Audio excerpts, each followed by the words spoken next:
with Paul Phillips from the Isle of Man. How are you, sir? I'm good, thank you. Yep, weather's good. No lockdown in the Isle of Man now. Our borders are shut, but life's pretty much back to normal bar that. So yeah, everything's quite good. Now, you are head of development for probably one of the greatest races in the world, the TT. Is that correct? Yeah, my job title's business development manager, and I get to work on all various parts of the Isle of Man TT. Been working on it for over a decade. Have grown up with it. Lived on the island. Actually lived on the circuit for during my childhood. And yeah, it's a great honour to be involved in such a prestigious event. I mean, listen, I have to throw this in there. Talking to you, my cool factor has gone up like 100%. All right. When I spoke to friends and I'm like, no, I'm speaking to the guys from TT and Isle of Man, everyone just completely went apeshit. It is such an epic event. I mean, it's just completely mind blowing. You've been involved with this for over a decade. How has it been watching it grow and build over these years? Yeah, I mean, when I started working on it, there were difficult times for the TT, and it's come back strong from that point of view, and it is in a fantastic position right now, and that's because its basic ingredients have remained strong throughout its entire more than 100-year history. Its history itself is certainly one of its key ingredients, but the sheer spectacle of it, the speed, the risk, the location, so that the beautiful location and all those things together with kind of modern day production and content distribution now. People, much more people can see it, and yeah, it's just like I haven't grown. I guess it's easy sometimes to take it for granted, but that introducing people to the TTs, particularly from at the event live, the sensation never changes. People are never anything other than blown away when they see it. It truly is spectacular. There is nothing like it, and hopefully we're back to staging it in 2021. So, I mean, you and I had a very brief discussion before, but so it's completely been cancelled for this year. There was no hope of starting anything. No, so the borders in the Isle of Man closed in March when the pandemic started to sort of ramp up through Europe, and we started seeing cases on the island. And the island has done a good job of getting to grips with the virus. In fact, it's eradicated. There is no active cases of COVID-19 on the Isle of Man now, but the trade-off is that the borders are closed. So obviously, things like major events can't happen currently. And at the moment we don't know when they'll reopen. But logic tells us that it will be perhaps sooner rather than later, and that we can look forward to planning for events to come back in 2021. But you guys, in the meantime, you guys have done a simulation or a sim race on the Isle of Man. How did that all come to be?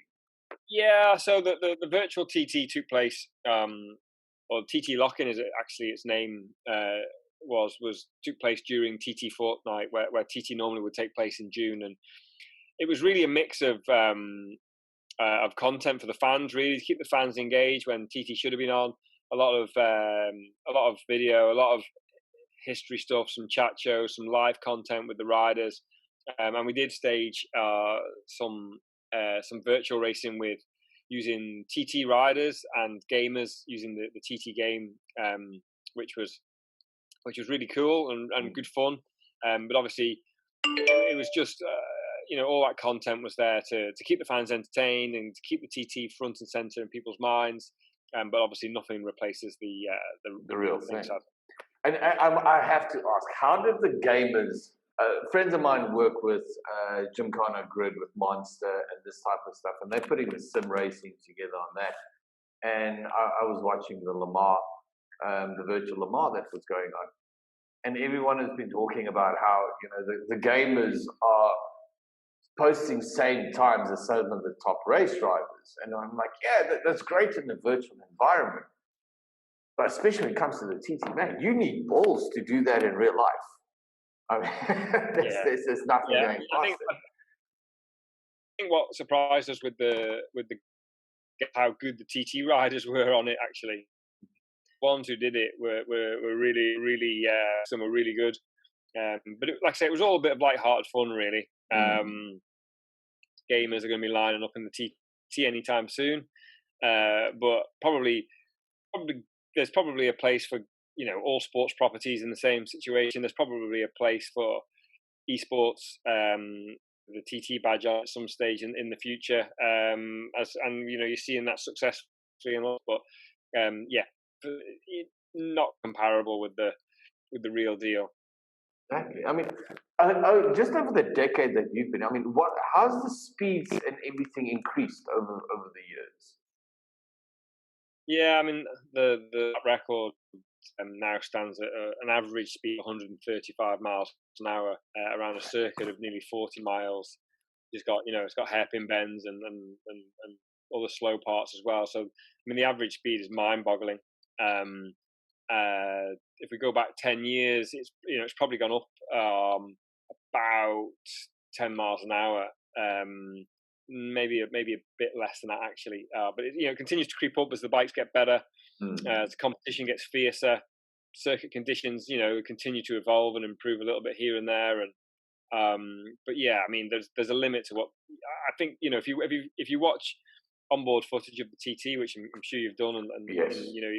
very lot of it across YouTube. There is a limit to how much the human brain can concentrate. I think at those speeds with everything that's there to consider, and how fast the human can actually respond to those turns at that speed. Yeah, it is, and it's just phenomenal. I find it interesting spending time in and around TT riders during TT, particularly because they've evolved during that fortnight, from coming at it cold at the start of qualifying to the end of racing, and they become very mentally drained. And I always think that that's from concentrating so hard for so long, with so many different pressures.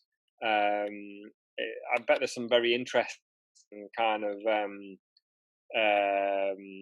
psycho kind of analysis that could be done on the TT riders around the impact upon that level of concentration for that level of time. Because there's it's probably a bit like fighter pilots and F1 drivers and people like that. I'm sure that their reaction times increase during that period. And you speak to them and they all talk about the world slowing down and 200 mile an hour feeling like 30 miles an hour and stuff. But it's really intense. But I mean, it's just like you said, as technology is growing. I mean, speed, development, and all this stuff. I mean, obviously, the guys are pushing the limits more than anything else. And from a physical, I mean, like you said, from a mental perspective, it must be extremely draining after that race. I mean, because it is still one of the only main races where if you slip up, your chances of survival is, goes down very quickly, at that speed, mainly because of the obstacles and everything that's in the way. I mean, like you said, on YouTube, I've seen how close these guys get to walls and everything getting through the corners. It's just insane. Yeah, I mean, and that's where that intense concentration comes from, because there's so much at risk. But the superbike races last for around 2 hours. So the long races, they're 6 laps of our circuit. And the bikes are heavy. They're starting. They're able to do 2 laps on a tank of fuel. Yeah. So starting the first lap, the third lap, and the 5th lap, which puts a fuel strap at the top of the bike as well. So on the fast sections of the course, the G-force effect on the riders is really high, and you generally see not exclusively, but you generally see the best TT riders being big, strong lads these days. You know, big in the shoulders, big in the neck, and who have the ability to manhandle these heavy bikes through enormous G-forces, and also have the ability to lever the bike to control that pendulum effect. And it has become very physical as the speeds have got higher and higher. And you can see the evolution of a TT rider physically now. You know, there's generally, Peter Hickman, the lap record holder, is a big, strong guy.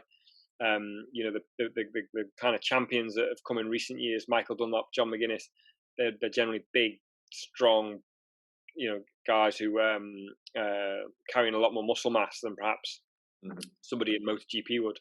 Yeah, well, the MotoGP. I mean, years ago, I worked at a pub close to Kyalami, and I met Edwards and Foggy and all those type of guys. And I was always amazed with how small they were. Yeah, skinny, tiny. More like jockeys. Yeah, but I think for sure. I mean, talent's still probably the number one thing. But I do think that the bigger guys have an advantage now, particularly on the bigger bikes. So the question that everyone's going to watch. So you live on the Isle of Man, which my wife is from the UK, and every time we talk about TT, she's like, "There's something we are going to come see." So as soon as the borders are up, we'll see if we're going to come through next year. But you live there. How many times? What are you riding? Have you done the course? What's your time? Come on, there must be a little that sneak in. Yeah, no, I grew up with the TT. Very much a fan of the TT, less so of motorcycling. My motorcycling days have been spent in motocross rather than riding on the road, and my passion these days is actually cycling rather than motorcycling. So it's road cycling, mountain biking, which one? Both, primarily road, both. Bit of an addict, really. Every day, pretty much, cycling and training of some description. So motorcycling for me is my job, not necessarily my hobby anymore. Oh, our connection is just slowing down. I don't know if it's my side or your side. There was just a little break there. Yeah, it's completely slowed down. So TT, we're looking. So TT's back next year. You think everything's going to be all good? Borders open, all guns blazing. Everyone's welcome again. Yeah, absolutely. I mean, we certainly hope so. We're planning at the moment and working hard around what next year might look like. Obviously, there's still a lot of unknown questions. And also, kind of economically, the world is going to change a lot over the next few months, and that's going to have an impact in many ways.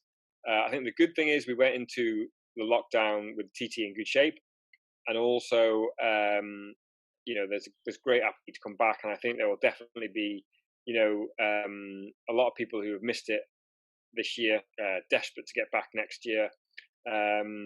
And hopefully we can. We're going to have the tar, and we'll be doing a lot of kind of work that we would get the opportunity to do to maybe rethink certain things and bring it back even better than before. Definitely, I think that after everyone's been in lockdown for such a long time, I think a lot of people have relooked at their bucket lists and see what they wanted to achieve and where they want to go. And I think events like TT is going to grow very quickly. Yeah, I mean, I think people have rethought their lives during lockdown, haven't they? Never mind their bucket list. Yeah, I mean, I think, like I said, I think there will be. I think there will be a lot of desire to get back to the man for TT fans, and we'll be working hard to promote it aggressively as possible, and it's very important here economically. The visitor economy's had it's basically closed in the Isle of Man now. We can't have tourists, so the TT is going to be more important than ever domestically next year. So it's important that we deliver the best version of it as possible. But just how much how much does the TT bring to the Isle? I mean, restaurants, hotels, everything. That must be a very large part of the area's income, if I want to put it there. I know how small towns work in South Africa when it comes to biking events and car events and stuff.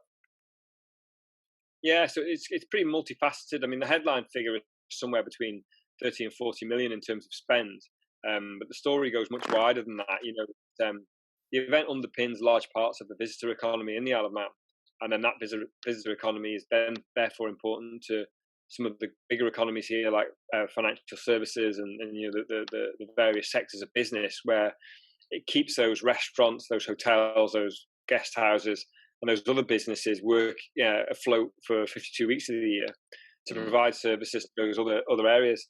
And it's also a big like many sports are in various destinations. It's also a very important brand thing for the island. It's very much intrinsically who we are. In fact, the brand TT is a known brand of the Isle of Man.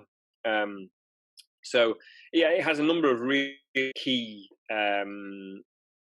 roles to play for the Isle of Man.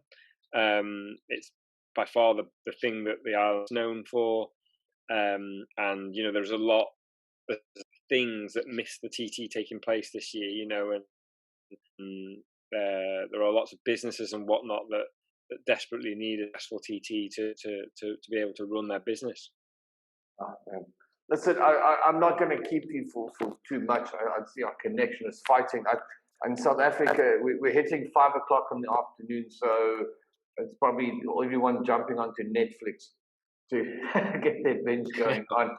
But Paul, thank you so much for talking to me, and that's all the best on that side. I really hope I can come see you guys next year. But all the best to the TT and getting everything up, and let's hope those borders open as soon as possible, so life can get back to whatever normal is now. Yeah, exactly. Yeah, no, we'd be very, and you really should do it. That's the one thing I can guarantee is if you come to the TT, you won't be disappointed with what you see. Yeah, I've got so many friends that actually have done it, that's been there, and every time they come back and they're like, it is. If you're a petrol head, I mean, I'm an all-rounder. I love everything that will probably kill you at some point that involves wheels and a steering wheel and a motor. So definitely the TT is on the cards. Don't worry about it.